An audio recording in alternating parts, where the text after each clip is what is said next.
예수님께서 십자가에 달려서 대신 우리를 위해서 죽어주셨어요. 그런데 3일 만에 다시 부활하셨죠. 부활하셔가지고 제자들은 그 사실도 알지 못하고 믿지도 못한 채 그냥 벌벌 떨면서 모여 있었던 거예요. 그런데 그날 밤에 예수님께서 찾아와 주신 거예요. 그래가지고 나타나시니까 제자들이 귀신인 줄 알고 막 두려 떠는 거예요. 근데 예수님께서 내가 귀신이 아니다, 영이 아니다. 영과 귀신은 이 살과 피 이런 것들이 없지 않느냐. 나는 있다. 너희들의 손가락으로 내 못자국 난 손에다가 넣어보고 창자국 난 옆구리에 넣어봐라. 나는 실제로 육체가 있다. 난 진짜 리얼이다. 진짜다. 그렇게 예수님께서 증거하신 것이죠. 예수님께서 부활하신 이것은 정말 우리들에게 큰 사건이 되는데요. 오늘은 예수님의 부활을 과학적으로 한번 접근해 보았으면 좋겠다 싶습니다. 예수님께서 부활하신 것이 과학적이지 않은 이유는 뭐예요? 죽은 사람은 다시 살아나는 일이 있어요, 없어요? 절대 없어요. 그러니까 이것이 비과학적이라고 생각할 수가 있습니다. 과학은 일어나는 일을 설명하는 학문입니다. 여러분들 과학수사라는 말 들어보셨죠?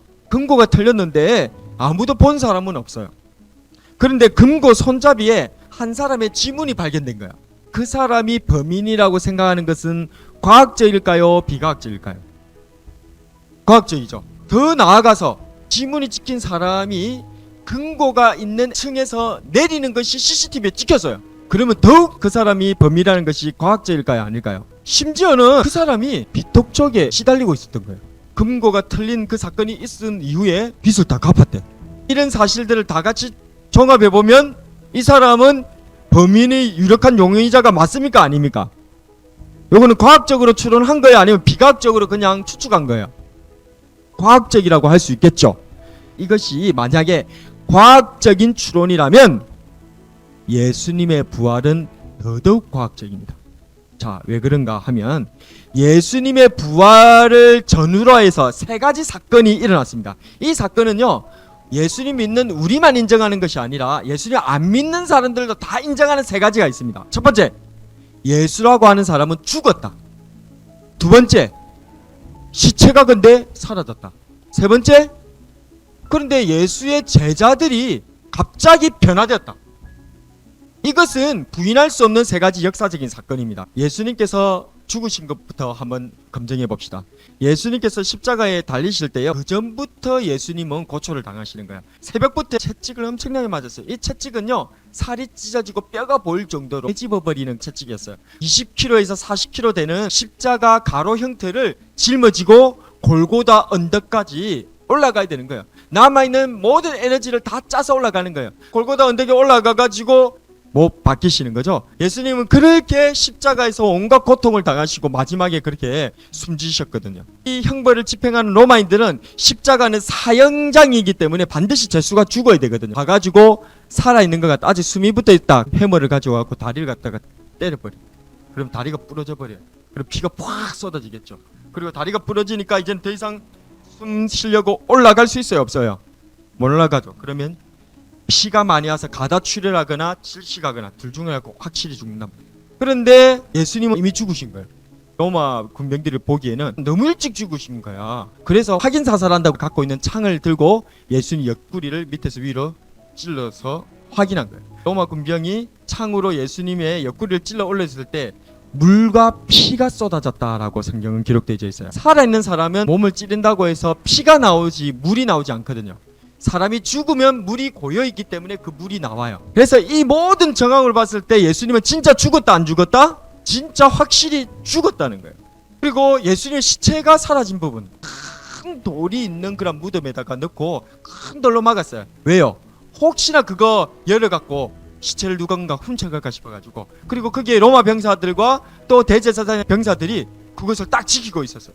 그런데 시체가 감쪽같이 흔적도 없이 사라져버렸고. 그리고 세 번째, 예수님의 제자들이 완전히 바뀌어졌어요. 그 전까지 예수님의 제자들은 예수님 십자가에 달릴 때까지만 하더라도 굉장히 겁쟁이들이었어요. 심지어 예수님의 수제자였던 베드로 같은 경우에는 3번이나 모른다고 맹세하면서 저주할 만큼 예수님을 부인했단 말이에요. 그런데 놀랍게도 자기 스승인 예수님이 살아있었을 때도 그렇게 겁장인데 자기 선생님이 죽고 난 다음에 이 제자들이 갑자기 죽기까지 예수님을 전하면서 다니더라는 거예요. 과연 예수님의 부활이 거짓이라면 이 얘기가 설명이 가능한가? 이 3가지가. 그러면 역추적해 봅시다. 첫 번째로는 시체 도난설이라고 있습니다. 예수님께서 부활하신 게 아니고 제자들이 예수님 시체를 가지고 훔쳐서 도망가 버렸다.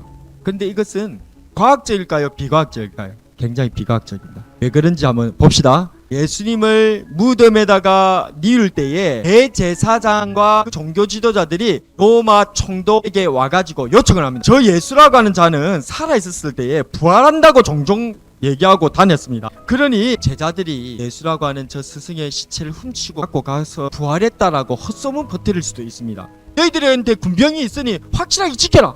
그래가지고 로마 군병 플러스 종교 지도자들의 군인들이 같이 합쳐가지고 예수님의 무덤을 지키고 있었던 거예요. 훔치러 올 것을 알고. 그런데 어떻게 된 거예요? 시체가 사라져 버린 거예요. 또 다르게 또 본다면 제자들이 진짜 예수님의 시체를 훔쳐갔다라고 하는 가정하에도 말이 안 돼. 왜 말이 안 될까요? 제자들이 예수님의 시체를 실제로 훔쳐간 사람들이라면 자기네들은 예수님이 죽었다는 사실을, 부활하지 않았다는 사실을 알고 있어요, 몰라요? 알고 있잖아요. 자기네들이 시체를 훔쳐갔으니까.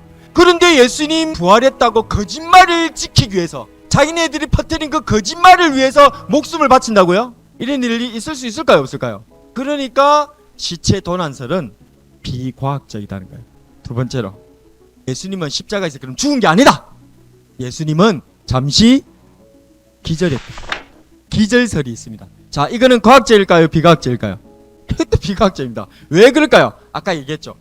예수님의 십자가 형벌은요, 그냥 십자가에서 못 박히 이런 정도가 아니라니까요. 그 전부터 채찍을 엄청나게 맞았다는 거예요. 온몸이 만신창이가 됐어요. 그렇게 된 상태에서 피를 다 흘리고 살 다 찢어진 상태에서 십자가에 못 박힌 거예요. 십자가에서 기절했어. 죽은 줄 알았어. 창을 찔렀는데도 살았다 칩시다. 그래, 무덤에 누워있다가 다시 깨어났다 칩시다. 그러면 이때까지 맞고 찔리고 상처는 다 실제로 했죠. 거의 죽어가는 그 상태로 밖에서 로마 군병들하고 다른 군사들이 겹겹이 지키고 있고 큰 돌이 이렇게 막혀져 있는데 그거를 열어버리고 그거를 흔적도 없이 핏방울 하나 없이 자취를 감춰버렸네. 기절설이 얼마나 비과학적인 것인지에 대해서 파헤쳐 드렸습니다. 그렇다면 예수님께서는 어떻게 되신 걸까요? 부활하신 거죠. 이 3가지의 퍼즐을 다 맞추려고 하면 부활하셨다는 것을 믿는 것 말고는 다른 방법이 없어요. 첫 번째, 예수님 죽으셨다. 두 번째, 시체가 사라졌다. 세 번째로, 제자들이 변화되어 버렸다. 이 3가지 팩트가 팩트라는 것을 인정할 수밖에 없다면 예수님의 부활도 팩트라는 것을 인정할 수밖에 없게 되는 것입니다. 그러니까 예수님의 부활은 우리가 참 믿기 어려운 일이지만은, 과학적이지 않은 것이지만은 비과학적인 것이 아니라 초과학적인 일이 벌어진 거예요. 과학을 초월하는, 한마디로 기적이 펼쳐지게 된 것이죠. 사랑하는 친구들을, 부활은 과학을 초월하지만 부활은 지극히 과학적인 사실입니다. 사라진 시체와 제자들의 변화, 그리고 교회의 탄생, 부활을 목격한 증인들의 순교, 이것들을 설명할 방법은 오직 하나, 무엇이죠? 예수님께서 실제로 부활하셨다는 거예요.